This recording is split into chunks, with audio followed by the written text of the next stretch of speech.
नमस्कार, आप सबको बहुत बहुत स्वागत। उदयपुर की धरती से मैं रूबिका लियाकत मास्टर स्ट्रोक में आपका स्वागत करती हूं। आज मास्टर स्ट्रोक में सबसे पहले हम उन अजय मिश्रा टेनी की बात करेंगे जो बीजेपी के गले की फांस बने हुए हैं। यूपी चुनाव सर पर है, हर कोई जानता है, और इसीलिए बीजेपी उन्हें हटा भी नहीं रही है और उनके खिलाफ कोई कार्रवाई करती हुई दिखाई भी नहीं दे रही है।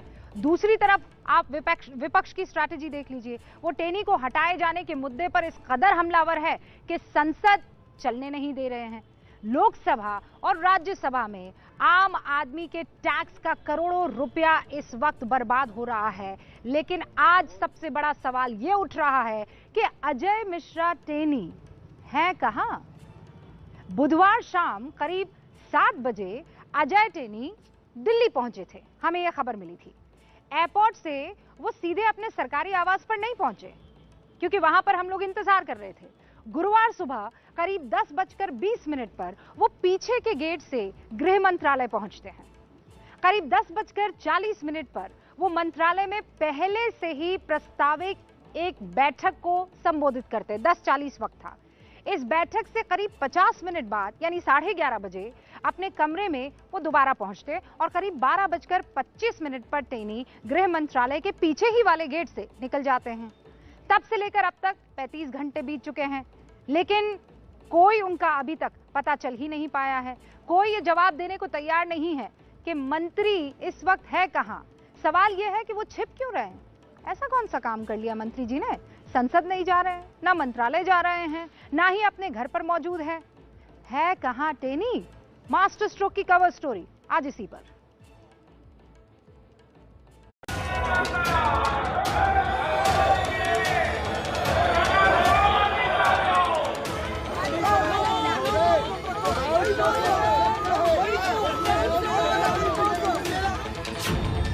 हर रोज खूब हो रहा है बवाल। देख सकते हैं किस तरीके से कांग्रेस जो है वो यहाँ बस सिर्फ एक ही है सवाल, ये मंत्री बर्खास्त हों, सरकार हटाए। अब जो गुनहगार है उसको गृह मंत्री बनाएंगे, ये तो मोदी में ही मुमकिन है। अगर निष्पक्ष जांच इस मामले में संभव है तो तभी संभव है जब अजय मिश्रा टेनी का इस्तीफा हो, उनको बर्खास्त किया जाए। कब हटेंगे टेनी महाराज?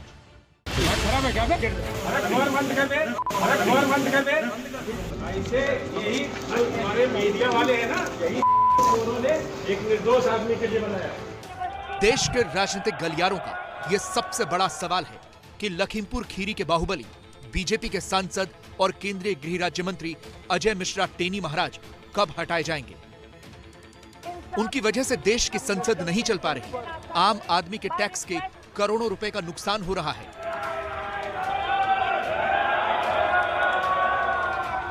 आज भी ठीक 11 बजे लोकसभा के स्पीकर ओम बिरला इस उम्मीद में आए कि लोकसभा चलाएंगे। Question number 281। लेकिन उनके आते ही हंगामा शुरू हो गया।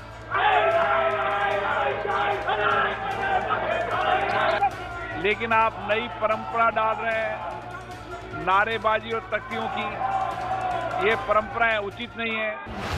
विपक्ष पहले से ही विरोध प्रदर्शन की तख्तियां और बैनर लिए तैयार बैठा था। हालांकि उन्होंने आते ही प्रश्नकाल शुरू करवाया। कुछ सांसदों ने सवाल पूछे जिनका जवाब देने के लिए केंद्रीय महिला एवं बाल विकास मंत्री स्मृति ईरानी खड़ी हुई। लेकिन हंगामा कर रहे सांसदों ने उनके आगे भी प्लेकार्ड्स लहरा दिए जिनमें लिखा था, लखीमपुर खीरी के पीड़ितों को इंसाफ दिलाया जाए। कांग्रेस और बाकी विपक्ष के सांसद वेल में आकर हंगामा कर रहे थे। विपक्ष की पूरी कोशिश थी कि उनका ये विरोध लोकसभा में लगे कैमरों में दर्ज हो जाए। इसीलिए स्पीकर ओम बिरला के बगल में भी पोस्टर लहराए गए जिनमें लिखा था, किसानों के हत्यारे को हटाया जाए। दूसरी पार्टियों के जो सांसद सवाल नहीं पूछ पा रहे थे, उन्होंने भी अपना विरोध दर्ज करवाया। जैसे बिजनौर से बीएसपी के सांसद मलूक नागर को इस हंगामे पर आपत्ति हुई। अगर प्रश्न काल चल रहा है और ये लोग इतना हंगामा कर रहे हैं तो हमारे मौलिक अधिकारों का हनन हो रहा है। इसी हंगामे के बीच सदन में प्रश्नकाल चलता रहा। इस बीच लोकसभा स्पीकर ने हंगामा कर रहे सांसदों को सदन की संपत्ति को नुकसान न पहुंचाने की चेतावनी भी दी। लोकसभा की किसी भी प्रॉपर्टी के साथ कुछ भी घटना घटी तो इसकी जिम्मेदारी माननीय सदस्यों की होगी। माननीय वरिष्ठ सदस्य अगर लोकसभा की किसी भी प्रॉपर्टी डैमेज हुई तो उसकी जिम्मेदारी आपकी होगी। ओम बिरला विपक्षी सांसदों से लगातार अपील कर रहे थे, लेकिन ये कहां मानने को तैयार थे। लेकिन आप नई परंपरा डाल रहे हैं नारेबाजी और तख्तियों की। ये परंपराएं उचित नहीं है, सदन की गरिमा के अनुकूल भी नहीं है। आपको देश की जनता ने चुनकर भेजा है, सदन में उनके सवालों को उठाने के लिए मेरा आपसे आग्रह है, कृपया अपनी अपनी सीट पर विराजें ताकि प्रश्नकाल ठीक से चल सके। इसके बाद जब प्रश्नकाल नहीं चल पाया तो स्पीकर ने सदन 2 बजे तक के लिए स्थगित कर दिया। सभा की कार्रवाई 2 बजे तक के लिए स्थगित की जाती है। यानी सिर्फ आधा घंटा ही कार्यवाही चल पाई। 2 बजे फिर से लोकसभा की कार्यवाही शुरू हुई, लेकिन विपक्ष का हंगामा फिर भी चलता रहा। आप please go back to your seats.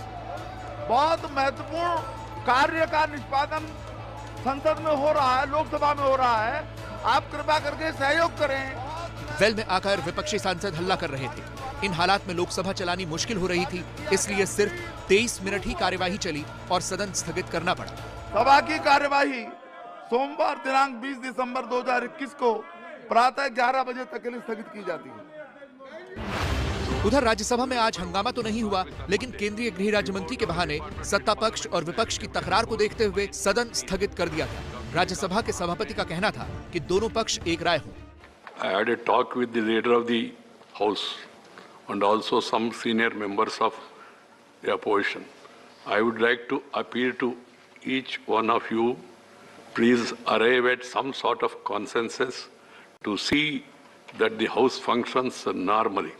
In order to facilitate discussion among yourselves, I am adjourning the House to meet on Monday.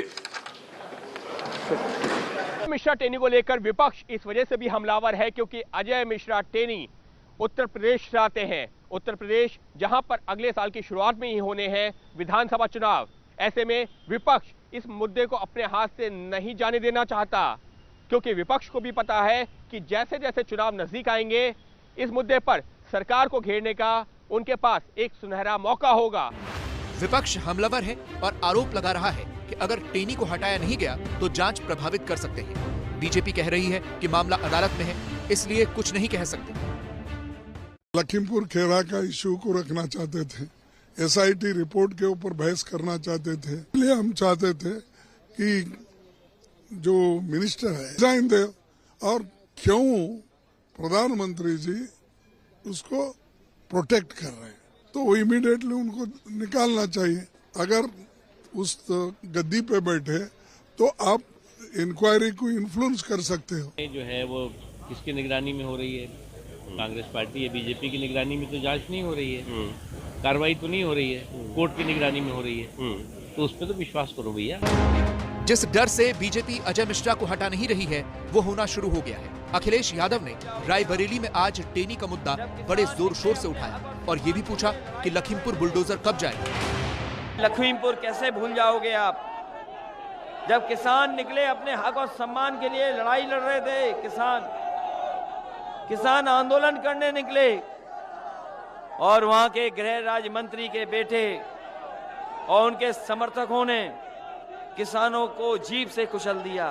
या अंग्रेजों के जमाने में जलियांवाले बाग में सामने से गोली मारी गई थी, या भारतीय जनता पार्टी की सरकार में किसानों पर पीछे से जीप चढ़ा दी गई। अब तो जांच आ गई, जांच में नाम भी आ गया, गृह राज्य मंत्री पर उंगली भी उठ गई। ये मंत्री बर्खास्त हों, सरकार हटाए, और मुख्यमंत्री जी का सबसे प्रिय चीज है बुलडोजर। वो कब लेकर के जाएंगे बुलडोजर लखीमपुर, ये बताएं सरकार। बीजेपी की चुनावी राजनीति से इतर अब एक बड़ा सवाल ये भी उठ रहा है कि अजय मिश्रा टेनी है कहां? प्रधानमंत्री नरेंद्र मोदी ने यूपी चुनाव को देखते हुए उत्तर प्रदेश के 40 सांसदों को चाय नाश्ते पर बुलाया था। इनमें से 36 सांसद इस बैठक में शामिल हुए, जिसमें पूर्वांचल, अवध, पश्चिमी उत्तर प्रदेश और बुंदेलखंड के सांसद शामिल थे। चर्चा ये भी थी कि अजय कुमार मिश्र उर्फ टेनी भी इस बैठक में शामिल होने वाले हैं, लेकिन अभी तक इस बात की पुष्टि नहीं हो पाई कि वो खुद इस बैठक में शामिल नहीं हुए या फिर उन्हें आमंत्रित नहीं किया गया था। अब कल का दिन महत्वपूर्ण होगा क्योंकि कल यूपी के शाहजहांपुर में प्रधानमंत्री नरेंद्र मोदी की रैली है। शाहजहांपुर से लखीमपुर सिर्फ 100 किलोमीटर दूर है। अब देखना यह होगा कि क्या अजय मिश्रा टेनी प्रधानमंत्री के मंच पर मौजूद होते हैं या नहीं। दिल्ली से संवाददाता प्रशांत और अंकित गुप्ता के साथ नीरज पांडे की रिपोर्ट। तो कल का दिन बहुत महत्वपूर्ण है। देखना यह होगा कि कल के दिन टेनी वहां उस रैली में, उस मंच पर मौजूद होते हैं कि नहीं मौजूद होते हैं। प्रधानमंत्री नरेंद्र मोदी शाहजहांपुर में रैली करने वाले हैं। अजय मिश्र टेनी वहां पर दिखते हैं या नहीं, हर किसी की नजर है। अगर वो नहीं दिखे तो समझ लेना चाहिए कि प्रधानमंत्री उनसे बहुत नाराज चल रहे हैं। दूसरी तरफ ऐसा लग भी रहा है कि उत्तर प्रदेश में प्रधानमंत्री नरेंद्र मोदी बीजेपी के प्रमुख चुनावी हथियार के तौर पर अब इस्तेमाल किए जाने वाले हैं। उनकी ताबड़तोड़ रैलियां होने वाली है। सवाल यह है कि क्या यूपी में भी हर चुनाव की तरह बीजेपी प्रधानमंत्री के ही भरोसे है?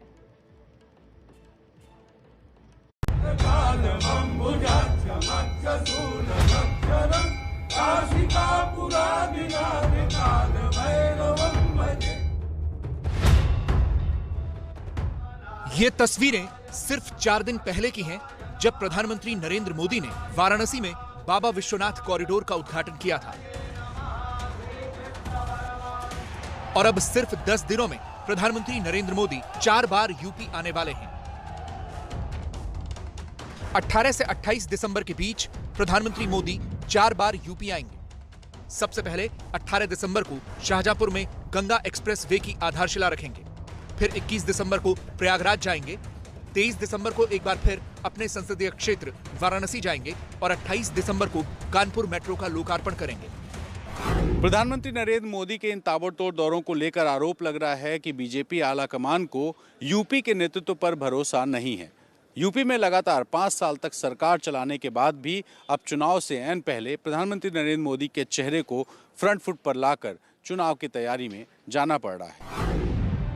कहीं इसके पीछे वजह उत्तर प्रदेश के मुख्यमंत्री योगी आदित्यनाथ की लोकप्रियता का गिरता ग्राफ तो नहीं है। सी वोटर के सर्वे में दावा है कि 10 दिन के भीतर यूपी के सीएम की लोकप्रियता 2% तक गिर गई है। यह सर्वे कहता है कि 6 दिसंबर को योगी आदित्यनाथ की लोकप्रियता 44% थी, जो 9 दिसंबर को बढ़कर 45 हो गई। लेकिन 13 दिसंबर को 41% हो गई। उसके बाद 14 और 15 दिसंबर को 42% रही।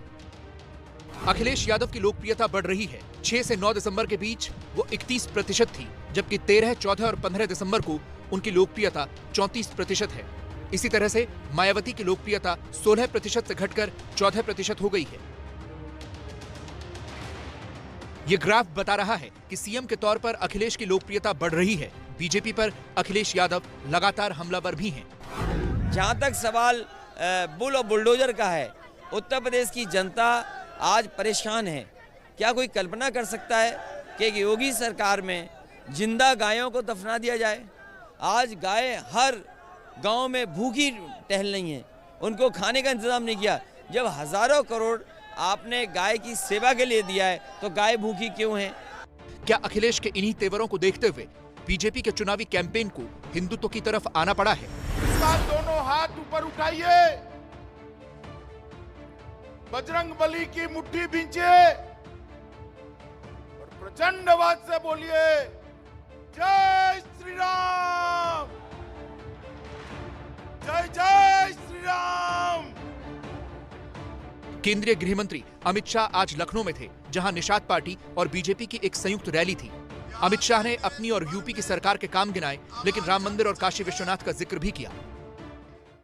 सालों तक हमारे आराध्य प्रभु श्री राम को तिरपाल के मंदिर में देखा है। इतने सालों तक प्रभु श्री राम का मंदिर बनने से किसने रोका? आप सभी को मालूम है, मुझे भी मालूम है। मगर अब जब मोदी जी की सरकार आपने 2/3 बहुमत से बनाई, पूर्ण बहुमत से बनाई, मोदी जी ने कुछ ही समय पहले आकाश से भी ऊंचे गगनचुंबी प्रभु श्री राम के मंदिर की नींव डालने का काम किया है, नींव डालने का काम। इस रैली के बाद अमित शाह लखनऊ में उत्तर प्रदेश कोऑपरेटिव बैंक के एक कार्यक्रम में शामिल हुए और यहाँ भी उन्होंने अपने भाषण की शुरुआत काशी विश्वनाथ कॉरिडोर के उद्घाटन से ही की। इतनी ठंड के अंदर गंगा स्नान कर कर हाथ में गंगा जल का कुंभ लेकर जब उन्होंने ज्योतिर्लिंग पर अभिषेक किया, औरंगजेब से लेकर आज तक जितने श्रद्धालुओं के मन हत हुए होंगे, उनकी आत्मा भी जहां होगी वो सबको संतुष्टि मिलने का काम। और अब आपका मास्टर स्ट्रोक कूपर। हर रोज की तरह हमने आज हैशटैग विनिंग मशीन मोदी पर यह सवाल पूछा कि क्या प्रधानमंत्री नरेंद्र मोदी बीजेपी के लिए चुनाव जीतने की मशीन बन गए हैं।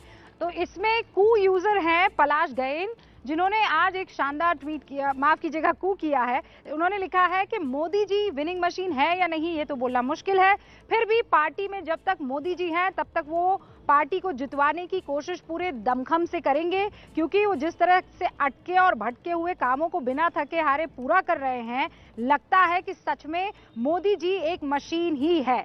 आप भी इसी तरीके से @ABP न्यूज़ हैंडल को फॉलो करके कूपर अपनी राय हमारे साथ साझा कर सकते हैं। अब हम अगली जो खबर है वो मास्टर स्ट्रोक में आपके सामने रख रहे हैं और वो खबर है उत्तर प्रदेश के स्वास्थ्य मंत्री का जवाब जो किसी को रास नहीं आ रहा है। यूपी के स्वास्थ्य मंत्री के एक लिखित जवाब ने वहां की राजनीति में घमासान ला दिया है। योगी सरकार के खिलाफ पूरा का पूरा विपक्ष इस वक्त हमलावर हो गया है उस जवाब को लेकर। इसकी शुरुआत हुई है कांग्रेस MLC दीपक सिंह के सवाल से।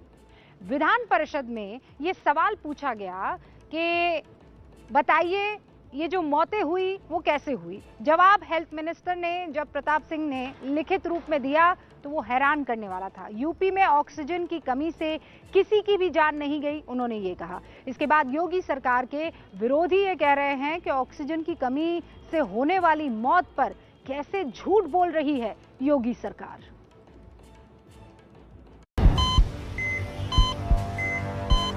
ऑक्सीजन खत्म कर ले जाइए। क्या कोई इन तस्वीरों को भूल सकता है? मम्मी को ऑक्सीजन की जरूरत है, कहीं बेड नहीं मिला, ऑक्सीजन नहीं मिल रही कहीं पर। क्या यूपी में ऑक्सीजन की कमी से एक भी मौत नहीं हुई? ऑक्सीजन खत्म है। ये सारे सवाल हम इसलिए पूछ रहे हैं क्योंकि यूपी की सियासत में ऑक्सीजन की कमी को लेकर घमासान मचा हुआ है। उत्तर प्रदेश की सरकार अभी तक बेरहम थी, वादा खिलाफ थी। जिस तरह से ऑक्सीजन पर बयान दिया है कि ऑक्सीजन की कमी से एक भी मौत नहीं हुई है, लगता है सरकार क्रूर और पापी भी हो गई है। दरअसल कांग्रेस के MLC दीपक सिंह ने यूपी विधान परिषद में सरकार से ऑक्सीजन की कमी को लेकर सवाल पूछा था कि क्या चिकित्सा एवं स्वास्थ्य मंत्री बताएंगे कि उत्तर प्रदेश में ऑक्सीजन की कमी से कोरोना की दूसरी लहर में मौतें हुई हैं। दीपक सिंह के सवाल के जवाब में यूपी सरकार की तरफ से स्वास्थ्य मंत्री जय प्रताप सिंह ने लिखित जवाब दिया, जिसमें कहा गया कि उत्तर प्रदेश में कोरोना की दूसरी लहर में ऑक्सीजन की कमी से किसी भी व्यक्ति की मृत्यु सूचित नहीं हुई। यूपी सरकार के इसी जवाब के बाद विरोधियों को योगी सरकार पर हमला करने का मौका मिल गया। सरकार ये कहती है कि बिना ऑक्सीजन के किसी की जान नहीं गई है। इससे बड़ा झूठ धरती पर कोई नहीं हो सकता है। हम सब लोगों ने देखा है कि लोग भागते रहे ऑक्सीजन के लिए, लोग भागते रहे दवाई के लिए, लोग भागते रहे अपने परिवार को बचा लें। अब सवाल यह है कि सरकार की तरफ से ऐसा बयान क्यों दिया गया, क्योंकि इसे बेबुनियाद साबित करने के लिए कई सबूत मौजूद हैं। जैसे 5 मई को इलाहाबाद हाई कोर्ट ने यूपी सरकार को फटकार लगाई, क्योंकि हाई कोर्ट कोरोना मरीजों को ऑक्सीजन सप्लाई की कमी से नाराज था। हाई कोर्ट ने मेरठ लखनऊ प्रशासन को ऑक्सीजन की कमी से मौत की रिपोर्ट की जांच करने का आदेश दिया था और कहा था कि ऑक्सीजन की कमी से मौत नरसंहार से कम नहीं है। लेकिन अब सरकार कह रही है कि यूपी में ऑक्सीजन की कमी से कोई मौत हुई ही नहीं। पूरे देश ने, पूरी दुनिया ने देखा किस तरीके से लोग, वो में हाहाकार था, गंगा के किनारे लाशों को जो है कुत्ते रौंद रहे थे। ऑक्सीजन की कितनी बड़ी किल्लत। मतलब आप क्यों अपनी नाकामियों पे पर्दा डालने की कोशिश कर रहे हैं? सवाल यह है कि क्या वाकई यूपी सरकार ने ऑक्सीजन की कमी से हुई मौतों पर झूठ बोल दिया है, क्योंकि इस साल 21 अप्रैल से लेकर 12 मई के बीच के मीडिया रिपोर्ट्स के मुताबिक यूपी में ऑक्सीजन की कमी से कथित तौर पर 60 लोगों की मौत हुई थी। उत्तर प्रदेश में ऑक्सीजन की कमी से हजारों मौतें हुई। इस सरकार को ऑक्सीजन के लिए तड़पते लोग नहीं दिखाई पड़े, गंगा में बहती लाशें नहीं दिखाई पड़ी। इस सरकार को जिनके अपने कैबिनेट मंत्री हैं, इनके अपने विधायक हैं, अपने सांसद हैं, जो गवर्नमेंट ऑफ इंडिया मिनिस्टर रहे, उनके पत्र नहीं दिखाई पड़े। उन्होंने खुद लिखा था कि उत्तर प्रदेश में ऑक्सीजन कमी है, ऑक्सीजन कमी से मौतें हो रही हैं। कानून मंत्री ब्रजेश पाठक ने लखनऊ में बेड और मेडिकल सुविधाओं में कमी के बारे में राज्य प्रशासन को बताया था। लखीमपुर खीरी के गोला से बीजेपी विधायक अरविंद गिरी ने डीएम को चिट्ठी लिखकर बताया था कि सैकड़ों लोगों की मौत ऑक्सीजन की कमी से हो चुकी है। यानी इस बात से इनकार नहीं किया जा सकता है कि कोरोना की दूसरी लहर में ऑक्सीजन की कमी से लोगों की मौत नहीं हुई। यूपी के स्वास्थ्य मंत्री ने जो लिखित बयान विधान परिषद में दिया, उसकी वजह शायद आने वाला चुनाव हो सकता है। और सिर्फ उत्तर प्रदेश के लोग नहीं, पूरे देश के लोग शायद ये दुआ कर रहे होंगे कि ऐसे दिन कभी दोबारा देखने को नसीब ना हो, लेकिन ऐसा लग नहीं रहा है कि हो रहा है। तो है वो पढ़ना अब शुरू हो चुकी है और इसीलिए हाथ में एक चाय का कप आप देख रहे हैं। लेकिन फिलहाल एक खबर आपको बता देती हूँ। ट्वीट किया है आदर पूनावाला ने और ट्वीट करके ये जानकारी दी है कि WHO ने कोवोवैक्स को मंजूरी दे दी है। सीरम इंस्टीट्यूट इस वैक्सीन को बना रहा है। वैक्सीन का नाम है कोवोवैक्स। कोरोना वायरस की वैक्सीन है ये कोवोवैक्स, जिसका जिक्र जो है आदर पूनावाला कर रहे हैं। एक अमेरिकी कंपनी है जिसकी वैक्सीन है ये। फिर बता दूं, कोवोवैक्स इसका नाम है, जिसे WHO ने मंजूरी दे दी और सीरम इंस्टीट्यूट जो है इस कोवोवैक्स वैक्सीन को बना रहा है। आदर पूनावाला ने ट्वीट करके बाकायदा ये जानकारी दी है। लेकिन बात यह है कि देश पर एक बार फिर से कोरोना का बड़ा खतरा मंडराने लगा है। खतरा है कोरोना के इस नए वेरिएंट का, बिल्कुल नए वेरिएंट ओमिक्रॉन का। न सिर्फ भारत में बल्कि पूरी दुनिया में इसके मामले लगातार बढ़ते जा रहे हैं। ग्राफ बढ़ रहा है। भारत में ओमिक्रॉन के मामले कितने आ गए हैं? 100 सेंचुरी पार हो रही है। आपको सुनकर हैरानी भी होगी कि डर भी लग रहा है, लेकिन सच बावजूद इसके ये बना रहा कि लोग मानने को तैयार नहीं है। WHO ने चेतावनी जारी कर दी है कि अगर इसे रोकने की गंभीरता से कोशिश नहीं की गई तो पूरी दुनिया एक बार फिर से बीमार होने वाली है, क्योंकि कोरोना के पुराने सभी वेरिएंट के मुकाबले ये ज्यादा तेजी से फैल रहा है। सिर्फ इतना ही नहीं, जितनी भी मौजूदा वैक्सीन है वो इसके खिलाफ कम असरदार साबित हो रही है और इसीलिए हम कह रहे हैं खबरदार रहिए।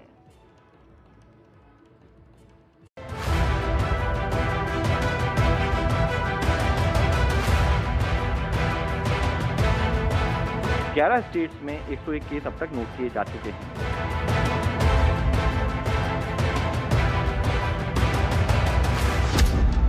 पूरी दुनिया कोरोना के ओमिक्रॉन वेरिएंट से दहशत में है, लेकिन भारत के लोगों पर इसका कोई डर नजर ही नहीं आ रहा। भैया मास्क क्यों नहीं लगाया? मास्क लेना है, कमरे भूल गया है, कभी ले गए यहाँ पे भूल गए। बाबा बस में आप कंडक्टर हो, मास्क क्यों नहीं पहना? अभी तक क्यों नहीं पहना? हम तो आवाज नहीं लगती है। मास्क क्यों नहीं पहने सर? आप बच्चे को भी नहीं पहनाया? वो जल्दी में चले आए थे थोड़ा। मास्क है आपके पास? हाँ मास्क तो है। भारत में ओमिक्रॉन वेरिएंट के केस लगातार बढ़ रहे हैं, लेकिन लोगों पर इसका कोई असर ही नहीं दिख रहा। डबल डोज ले लिया तो मास्क नहीं पहनेंगे क्या? आप इन सबको देखिए, जरूरी है ना मास्क पहनना? हाँ जरूरी। आप कोरोना में आप लोग सब खाने गए थे ना, खोल लिए थे। हाँ मास्क है आपका? मास्क है। इतने बताइए, कोरोना एक बार फिर से आ रहा है, आप लोग देखे हैं कोरोना? सॉरी गलती हो गया। मास्क है लेकिन ठीक है। नया वेरिएंट है कोरोना का जो लगातार फैल रहा है, आप लोगों ने देखा है कोरोना काल में, उसके बावजूद लापरवाही सही है? ना सही नहीं, जानते हैं गलत है। भाई इतने लोगों के साथ भीड़ में आए हैं, मास्क मास्क पहनना जरूरी है ना? जरूरी है। आप सबने देखा परेशानियां हुई सबको। कोई कैमरा देखकर मास्क पहन रहा है तो किसी के कान पर मास्क बस खाना पूर्ति के लिए लटका हुआ है। दोनों ओमिक्रॉन ने भारत में दस्तक दे दी है। दिल्ली में भी ये आंकड़ा धीरे धीरे बढ़ता जा रहा है। ऐसे में जरूरत है सभी लोगों को बेहद सतर्क होने की, कोविड-19 के सभी प्रिकॉशनरी मेजर्स को ध्यान में रखने की और उन्हें फॉलो करने की। क्या लोग ऐसा कर रहे हैं? क्या लोग कोरोना वायरस से संबंधित जरूरी सावधानियां उठा रहे हैं या नहीं उठा रही है? जानने के लिए इस वक्त एबीपी न्यूज की टीम इस वक्त आनंद विहार के पास पहुंची और देखिए सबसे पहले हम आपको बस स्टॉप की तस्वीरें दिखाते हैं। भैया मास्क क्यों नहीं लगाया? मान लेना है, कमरे भूल गया है, कभी ले गए यहाँ पे भूल गए। बहुत देर से हमें दूर से दिखाई दे रहे थे बिना मास्क के आते हुए। लोग दिखेंगे, काफी लोग दिखेंगे बगैर मास्क। आप आगे जाके देख लीजिए। आप क्यों नहीं पहने थे? हम तो तब भी लगा रखे हैं। क्यों दिया था? हटा दिए मेंबर ऐसे ही। ये लगा लूंगा, अभी तो बाहर हूँ। बाहर ही तो जरूरी है लगाना। बस में बैठेंगे तो लगा लेंगे। मास्क क्यों नहीं पहने सर? मास्क पहने, मैं पानी पीने गया था इसलिए नहीं पे पानी। भैया मास्क क्यों नहीं पहने थे आप? मास्क नहीं लगाने पर एबीपी न्यूज ने जब लोगों से सवाल पूछे तो कईयों ने अजीबोगरीब लॉजिक दिए, तो कुछ ने गलती मानकर मास्क लगा लिया। आपका मास्क जी जी नया वेरिएंट आया है कोरोना का, उससे बचना पड़ेगा। जी स्टेशन पर आएंगे, इतनी भीड़ है, मास्क तो पहनना पड़ेगा। जी जी जी जरूरी है, है ना, बचने के लिए। जी आपका मास्क कहाँ है? ट्रेन पकड़ना। मास्क नहीं पहनेंगे? मास्क है, अभी बाहर आए हैं ना, पहनेंगे मास्क तो पहनेंगे। बाहर निकले थे। अब आप ही बताइए, क्या हम इस तरह कोरोना के सबसे नए वेरिएंट ओमिक्रॉन से लड़ेंगे? क्या इस तरह हम कोरोना से ना बचने की कोशिश करेंगे? ये सवाल इसलिए क्योंकि पूरी दुनिया में ओमिक्रॉन वेरिएंट बहुत तेजी से फैल रहा है। अब तक 91 देशों में ओमिक्रॉन से लोग संक्रमित हो चुके हैं। अब तक दुनिया भर में 26,790 लोगों को ये अपनी चपेट में ले चुका है। सबसे ज्यादा मरीज 43% ब्रिटेन में है, जबकि दूसरे नंबर पर डेनमार्क है, जहां दुनिया भर के ओमिक्रॉन वेरिएंट के मरीजों में से 34% मरीज हैं। भारत में अभी तक इसके 101 केस सामने आ चुके हैं। ओमिक्रॉन वेरिएंट के सबसे खतरनाक बात यह है कि इसके फैलने की रफ्तार कोरोना के पुराने सभी वेरिएंट से बहुत ज्यादा है, और ये नींद उड़ाने वाली बात है। अगर हम देखें तो WHO की टेक्निकल एडवाइस और प्रायोरिटी एक्शन जो उसमें अभी तक बताया, जहां डेल्टा का सर्कुलेशन लो था वहां पर भी काफी अधिक गति से ओमिक्रॉन फैल रहा है, जैसे कि उन्होंने साउथ अफ्रीका की एग्जांपल दी। साथ ही उन्होंने बताया कि ऐसे देश थे जहां पर कि डेल्टा काफी अधिक संख्या में पाए जा रहे थे केसेस, जैसे कि यूनाइटेड किंगडम, वहां पर भी डेल्टा को रिप्लेस करते हुए अब ओमिक्रॉन के केसेस अधिक संख्या में आ रहे हैं। भारत में ओमिक्रॉन वेरिएंट के अब तक 101 केस आ चुके हैं। सबसे ज्यादा महाराष्ट्र में 32 केस हैं। उसके बाद दूसरे नंबर पर दिल्ली में 22 केस, राजस्थान में 17, कर्नाटक में 8, तेलंगाना में 8, केरल में 5, गुजरात में 5, पश्चिम बंगाल में 1, आंध्र प्रदेश में भी 1, तमिलनाडु में भी 1 और चंडीगढ़ में भी ओमिक्रॉन वेरिएंट का 1 केस मिला है।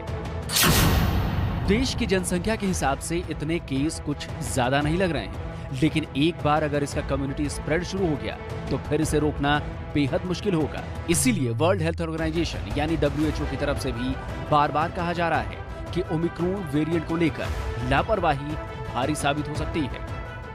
We should not dismiss Omicron as mild. Even if Omicron does cause less severe disease, the sheer number of cases could once again overwhelm health systems. यानी भले ही ओमिक्रॉन वेरिएंट से मौत के आंकड़े दूसरी लहर जैसे ना हो, लेकिन उससे कहीं ज्यादा संख्या में ये लोगों को बीमार कर सकता है। इसी की चेतावनी WHO दे रहा है, लेकिन भारत में जिस तरह से कोरोना प्रोटोकॉल की धज्जियां उड़ाई जा रही हैं, जिस तरह से लोग बिना मास्क भीड़ में जा रहे हैं, सैनिटाइजेशन का ख्याल नहीं रख रहे हैं, या यूं कहें कि बेपरवाह से हो गए हैं, उस तरह ओमिक्रॉन वेरिएंट के धमाके को रोकना नामुमकिन हो जाएगा। ओमिक्रॉन वेरिएंट का विस्फोट हुआ तो एक बार फिर अस्पतालों में मारामारी शुरू हो जाएगी। ज्यादा लोग बीमार होंगे तो उनके इलाज में दिक्कतें होंगी। इसीलिए सरकार भी लोगों से कोरोना प्रोटोकॉल के पालन की अपील कर रही है। Time to avoid non-essential travel. Number 1. Time to avoid mass gatherings. Second. And number 3, time to observe low intensity festivities. सरकार की तरफ से कही जा रही इन बातों को ध्यान से इसलिए भी सुनने की जरूरत है क्योंकि अभी हालात कंट्रोल में हैं। देश में इसका फैलाव अभी शुरुआती दौर में है। पुरानी गलतियों से सीख लेते हुए अगर हम सावधान हो गए, अगर हमने कोरोना प्रोटोकॉल का सख्ती से पालन शुरू कर दिया तो इसे फैलने से रोका जा सकता है।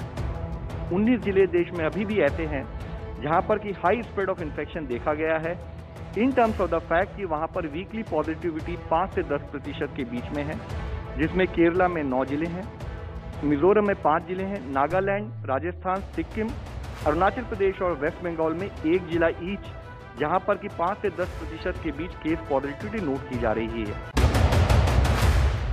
भारत अभी भी इससे बच सकता है क्योंकि दुनिया भर में ओमिक्रॉन तेजी से फैल रहा है। अगर महाद्वीप के हिसाब से देखें तो किस महाद्वीप के कितने देशों में कोरोना का ये ओमिक्रॉन वेरिएंट फैल चुका है, तो यूरोप के 47 देशों में से 31 देश इसकी चपेट में हैं। एशिया के 50 देशों में से 28 में इसका संक्रमण फैल चुका है। अफ्रीका के 54 देशों में से 9 देश में ओमिक्रॉन वेरिएंट, और इसीलिए आपको अपना ख्याल रखना बहुत बहुत जरूरी है।